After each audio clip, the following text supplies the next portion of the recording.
May Day was a day that brought hundreds of thousands worldwide out in the streets to stand for economic justice. But out of all the retelling of May Day's historical roots, one disturbing event has been kept out of the dialogue, and for good reason. Did you know that on May Day in 1971, the Army herded 7,000 protesters into a stadium-turned-prison camp right here in Washington, D.C.? Well, that was back in the 1970s, and a lot's changed since then, right? Well, not exactly.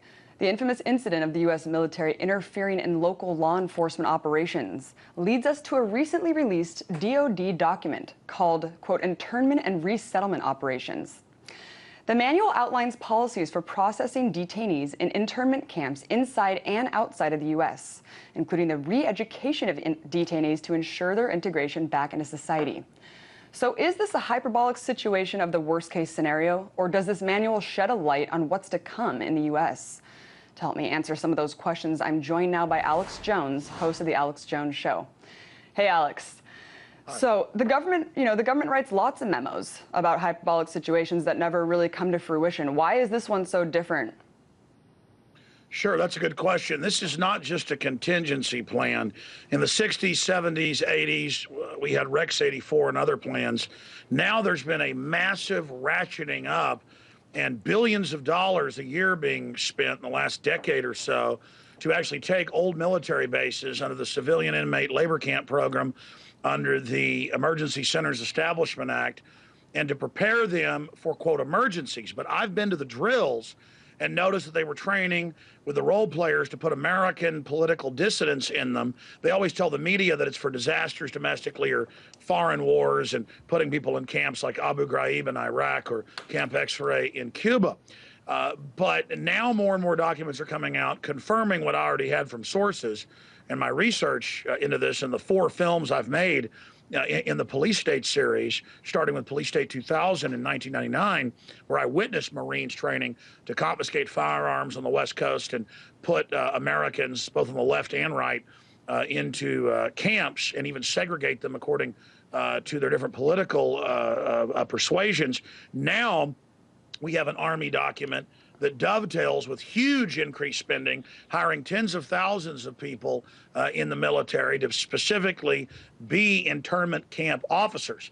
And I actually had military personnel blow the whistle on this to me in the last year about the hiring of tens of thousands of people in the training camps that they've set up to train the prison guards for these. And in this new document, oh yeah, I was just going to say, talk a little bit. Yeah, you're talking about they're hiring hundreds of thousands of people, and talk a little bit about the PSYOP program within the document and what that really means. I mean, the re-education aspect of this document. Should people care about that? Explain a little bit more about that. Exactly. That's what's sensational about this is they went from saying there aren't camps to, okay, we're building a bunch of them and manning them, and they have other contracts to prepare for private contractors to be ready within 70 hours or so to be able to fully man the camps that are already built.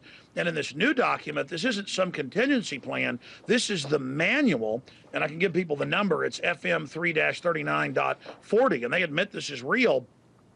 To psychologically brainwash with loudspeakers, to bring the political dissidents in who are there because of their political views, and to take them into other segregated areas of the camps. And it talks about psyoping them, conditioning them with classic 24-hour blaring loudspeakers. And what's crazy is when I've been to these urban warfare drills, that's what they announce is civil disobedience will not be tolerated. Your First Amendment has been canceled. And then when I had camera crews at the G20 in Pittsburgh 2 years ago, they had the police under military training saying the exact same thing and even attacking students at the college who weren't even protesting. We got video of young women on bicycles.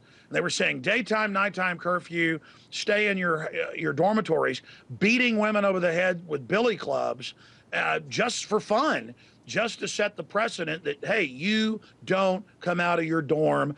There was famous footage at the G20 under Pentagon control with the local police and National Guard with German Shepherds, old women coming out of the grocery store with bags. And they're told, you can't be on the street, and it's broad daylight. And they release the German Shepherds who begin biting the old women. I mean, this is just absolutely off the charts. Even the most authoritarian states don't act like this. And the social controllers, the big banks that have taken over this country, and their collaborators in the police and military are openly trying to train the police and military to be attack dogs. And now we've got North Korean style gulags with re-education camp manuals right out of the most authoritarian regimes this world has seen. This really proves. What does the reintegration even mean? I mean, how can they be sure that someone's ready to be reintegrated into society? It seems like an interesting concept to explore. What do you think that means? I mean, what will that entail? Well, we know what happens in classical re-education camps. They get people within the camps to turn against those that are picked out to be persecuted. And really, it's about the mass of people getting into serving the camp guards and being collaborators. Those that are chosen as the political dissidents to be tortured and abused and broken, they're generally kept for decades or put in slave labor. They're never to be released. The real secret of a re-education camp under the Soviet Nazi model, Khmer Rouge model, I mean, all systems that have become authoritarian have done this.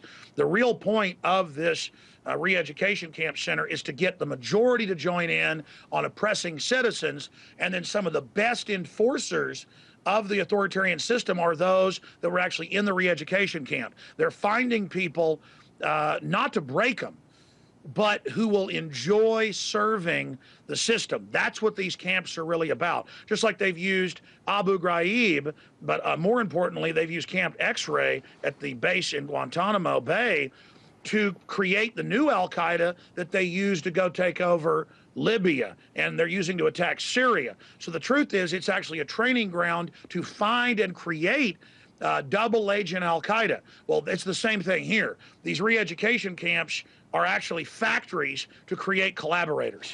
Alex, I wanted to talk a little bit about the memo where it says that it invokes a special restriction on the Posse Comitatus Act, but I thought that Bush in the John Warner Defense Authorization Act of 2007 already suspended the Posse Comitatus Act. I was wondering if you could explain what that exactly means to civilians. Well, I got to say, from all the RT shows I've done that are excellent, you are asking the best questions. It's 300 plus pages. It actually states that, well, there is Posse Comitatus, but the president can suspend that. So all intents and purposes, it's already suspended. Kind of like Congress told Obama, you've got to get authorization to launch a war in Libya. And he said, I don't need that anymore. And so they talk about Posse Comitatus, but only to state it's hollow and dead. And yes, the John Warner Defense Authorization Act, the NDAA, all of these just further suspend Posse Comitatus, the 1878 law barring the military being used on the streets of America. Do you think that these measures, Alex, are being set up in anticipation for some sort of global, unrest domestically? I mean, it just seems like after 9/11, all these measures have been taking place. Why? What is the purpose of ushering them in so quickly? The NDAA, John Warner, this. What do you think they're preparing for?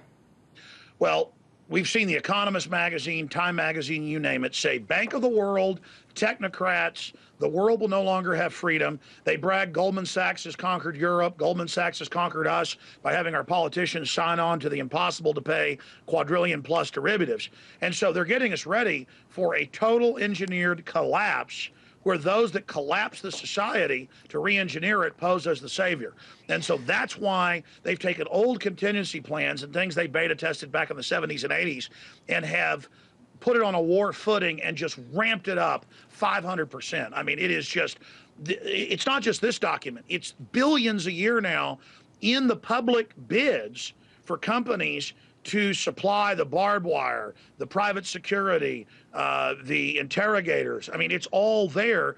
You just have to look at each document and put them together, and it is frightening. A lot of intelligence. It is interesting, Alex, and it is also worth noting that the government has said that it's not a matter of if, but when there will be a digital terrorist attack, and that could explain the crackdowns on the internet and the fight that we're seeing on that front.